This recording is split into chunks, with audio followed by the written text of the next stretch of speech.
Selamat pagi, selamat siang, selamat sore, selamat malam. Kapanpun teman-teman menonton video ini, kembali lagi bersama Amerta Manuaba. Kita akan update ya, kita akan update investasi saya di bulan Juli 2021. Ya nggak semua sih, nggak semua investasi. Seperti biasa ya, setelah gajian kita guyur dulu, kita guyur ke saham di sekuritas yang ada di Indonesia. Saya selalu DCA, dollar cost average, saya naruh di sekuritas di Indonesia sebesar 50 juta rupiah. Tapi untuk bulan ini kita taruh 100 juta rupiah. Karena semuanya lagi kebakaran. Teman-teman ingat ya, rumus apabila terjadi kebakaran, betul, kita beli lagi. Dan saya juga mau update nih, kebetulan kan kemarin itu MDKA dan TOR saya itu sudah return sampai 30% ya. Saya langsung take profit dan saya beli lagi ya. Mungkin kalau nanti sudah harganya lebih rendah saya beli lagi, ataupun saya tukar dengan saham-saham lain yang harganya lagi murah nih gitu. Itu 100 juta saya guyur semua di Ultra Jaya, di Ace Hardware, dan juga ICBP. What the hell happened with Indofood? Ya kemarin tuh sempat minus 41 juta ya. Ya udahlah, minus guyur aja lagi. Tapi setelah sehari diguyur ternyata semuanya mulai tumbuh hijau. Minusnya tuh menjadi 30 juta saja, which is not bad. Jadi chill ya, chill teman-teman. Selama kita yakin itu perusahaan-perusahaan bagus yang akan bertumbuh baik dalam 5, 10 atau 20 tahun lagi, ya udah biarkan aja di sana uangnya. Alasan utama kenapa saya bisa chill sesantai ini bukan hanya karena itu adalah perusahaan-perusahaan bagus, tapi juga karena uang yang saya taruh di sana adalah uang-uang dingin, uang frozen, let it go, uang-uang bersalju kata. Jadi kalau teman-teman pakai uang minjem, kredit, pinjol, nggak mungkin bisa secil ini. Pasti setiap malam gelisah dan tidak bisa tidur. Saya jamin nggak bisa tidur.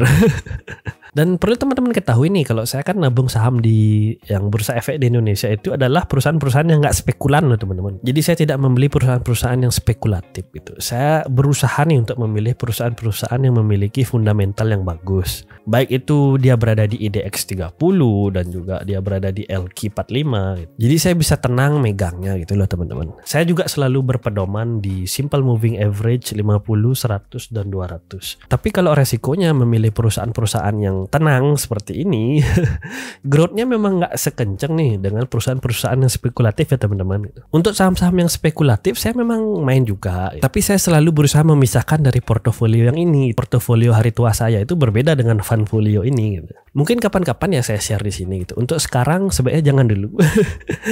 Karena channel ini sebenarnya saya khususkan nih, saya ingin membentuk mindset teman-teman biar berinvestasi dengan aman di jalur yang logis dan realistis gitu loh. Artinya biar mindset kita terbentuk dulu bahwa kita bisa kok mencapai kebebasan finansial dengan jalan-jalan yang benar gitu. Jalur cuan yang benar. Jadi amankan dulu level 1. Kan teman-teman nih banyak yang nanya, apa sih gunanya dana darurat? Penting nggak sih dana darurat? Dana darurat itu sangat penting teman-teman. Dana darurat itu adalah sesuatu yang menjamin keberlangsungan kita sebagai makhluk hidup gitu. Jadi kan itu kan dana untuk kita beli makanan, beli kebutuhan sehari-hari, kebutuhan keluarga gitu loh.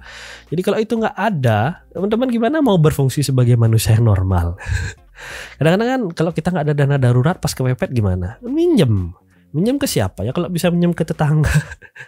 Ya kalau kita minjem kan akhirnya kita kena bunga nih 11-13%.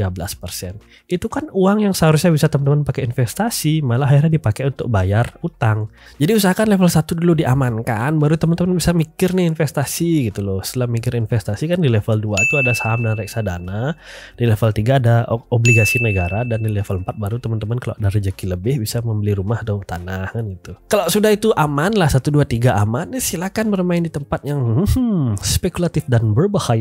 Nanti saya ajarin kok teman-teman, tenang aja. Dan hari tua kita sudah aman, selebihnya bukan portofolio lagi, itu namanya funfolio gitu, untuk bersenang-senang. Ya nggak ada salahnya gitu. Jadi kan gini prinsipnya, kalau saya sendiri di level 1 saya udah tunjukin teman-teman ya, saya naruh di bank biasa gitu. Jadi saya taruh berupa deposito yang tidak lock gitu. Ingat ya, dana darurat tuh nggak bisa menunggu. Nah kan dana darurat tuh prinsipnya perlu dalam waktu 24 jam gitu, udah harus ada. Jadi kan teman-teman tahu nih, kalau saya yang tabung saya yang chill, yang kalem itu kan ada di dana mas stabil ya, di reksadana obligasi. Ya benar-benar tenang sana saya taruh itu. Dan juga saya taruh beberapa di obligasi negara. Jadi ini yang saya nggak perlu takut merah gitu loh. Karena kan bisa dibilang tidak mungkin merah atau memang susah turunnya. Tapi ya growth-nya cuma itu tadi, cuma 8% per tahun gitu ya. Menurut saya sih logis ya. Ya segitu tuh aman gitu loh. Terus naik nih, galak sedikit di level 2. Lebih galak kan maka saya taruh di saham gitu. Jadi saya taruh di sekuritas di Indonesia. Dan teman-teman saya share nih, saya menggunakan BNI Sekuritas walaupun saya tidak di endorse sampai hari ini.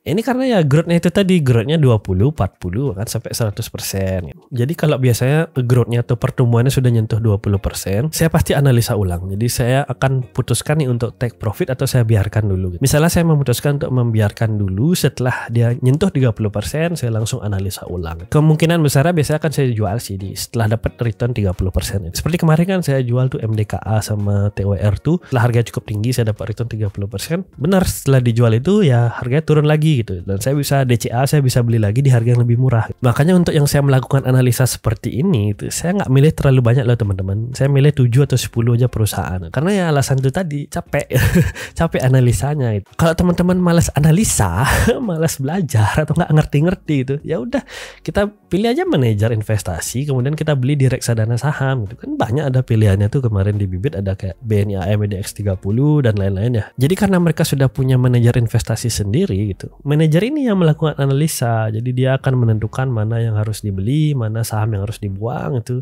Ya dia melakukan switching lah istilahnya gitu. Ya cuma itu tadi, ada fee untuk manajernya, tapi saya rasa itu ya sportif lah ya, daripada kita belajar lagi, kuliah lagi, belajar saham. Daripada pusing juga kita beli sendiri, jual sendiri, mending ya beli aja reksadana saham. Cuma ya karena kan ini kan ikut manajer investasi nih, teman-teman juga harus lihat momen masuknya. Kalau pas lagi di puncak ya resikonya besok merah gitu. Selama 3 hari, seminggu merah ya jangan khawatir gitu, tenang aja, nggak perlu panik itu. Jadi kalau saya sih sarankan teman-teman untuk DCA aja, dollar cost average ya. Jadi kalau misalnya teman-teman mau dapat harga terbaik dalam sebulan, DCA aja setiap minggu gitu. Jadi misalnya pilih nih hari Jumat atau hari apa, teman-teman pilih hari baik.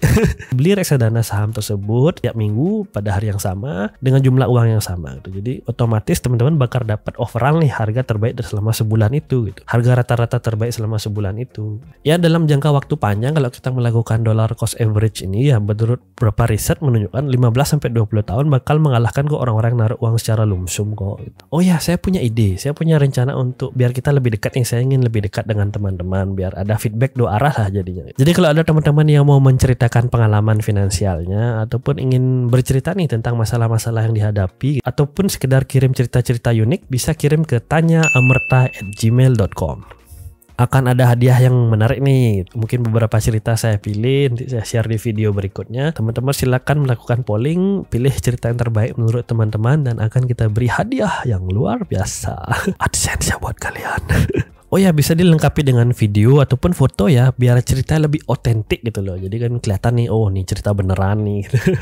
Nanti saya juga akan berusaha memberikan tanggapan ya yang berimbang lah gitu, serta kritik yang bersifat membangun lah untuk teman-teman. Ataupun teman-teman di sini bisa ikut berdiskusi bersama-sama, mencoba mencarikan solusi untuk setiap tantangan yang ada. Sampai di sini video saya kali ini. Semoga semua sehat selalu. Bye bye.